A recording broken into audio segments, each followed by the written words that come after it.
know, in the first few months and even maybe the first year that we were here, we felt a little bit of fear, a little bit of the danger, a little bit of the trial of being here, but I think we're really starting to feel it. And maybe it's because, you know, it's the darkness opposing the light, and so we're starting to feel the evil and the danger encroaching literally closer and closer and closer to the front door of our apartment. There's a stretch of sidewalk right in front of our apartment, and we see a lot of foot traffic that is just getting to the point where there's a lot of sketchy characters. We hear a lot of arguments, we see a lot of drugs being passed, we see a lot of prostitution. They're literally under our stairs now, turning tricks underneath our stairs and just getting violent in front, I guess, and it's more violent than it had been, I suppose.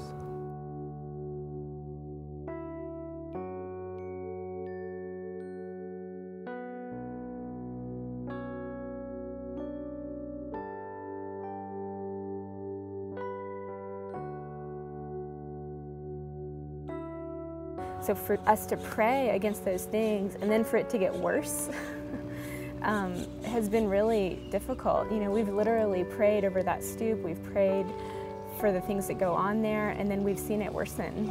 And then our motivation to pray the next time is decreased. I mean, there are days when I feel really uncomfortable, and there was even a Sunday a couple of weeks ago where we felt like we couldn't leave the apartment to go to church because we were pigeonholed in our apartment because there was a woman who was literally guarding the base of our stairs who had a vengeance for us. And so we were just feeling really overwhelmed and defeated, but then at the same time recognizing this is where darkness lives. And so will we retreat in fear, or will we pray to the God of heaven who's so much bigger than this darkness? And that's what we ended up doing that morning, is we spent some time in our apartment just praying and interceding for this neighborhood and for the people that we could see out the window. It just feels overwhelming sometimes. You really have some days where you're just like, Jesus, I'm desperate, I don't know what to do. The children from that first video, they have all since left, all but one of them. We don't see any of those kids anymore. And I really feel like those kids, we felt it then, like from the moment, the day we moved in here, they were, you know, unloading our stuff for us and just bringing it up into our apartment the very first day. And it was like the Lord was making allowance for our weakness and encouraging us that we were here and we were doing the right thing. And if it wasn't for those kids, it would have been so much harder. But the kids were the baby formula, and now the kids are gone, I think, and the Lord is calling us into more than just the kids. I mean, we've run into issues that we had no idea we were going to face here, you know. And so then we start spending time with a neighbor of ours who was from Honduras. He was the same age as us, and we were helping him with his English, and he was helping us with our Spanish. And then one day we found out from his brother that he was deported. He said that we were his best friends. And he was gone, and it was heart-wrenching. That was the first time that I'd felt bonded enough to someone in this neighborhood to weep when they were gone. And I think that's what it means to be for the city.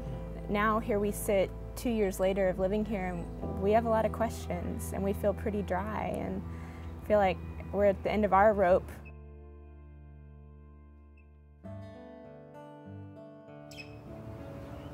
Jonathan, you see your wrist, man. Let's hold that to the camera there. And it's the Greek word doulos, which means slave.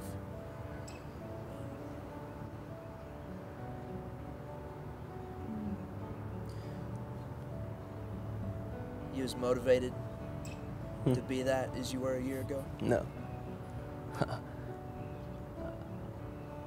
I'm not. I'm more fearful of it, I guess. Good thing you tattooed that sucker on there, isn't it? It's an identity. It reminds me, if I actually am brave enough to even look at it, of who I'm supposed to be. I still walk the same walk. It's just harder.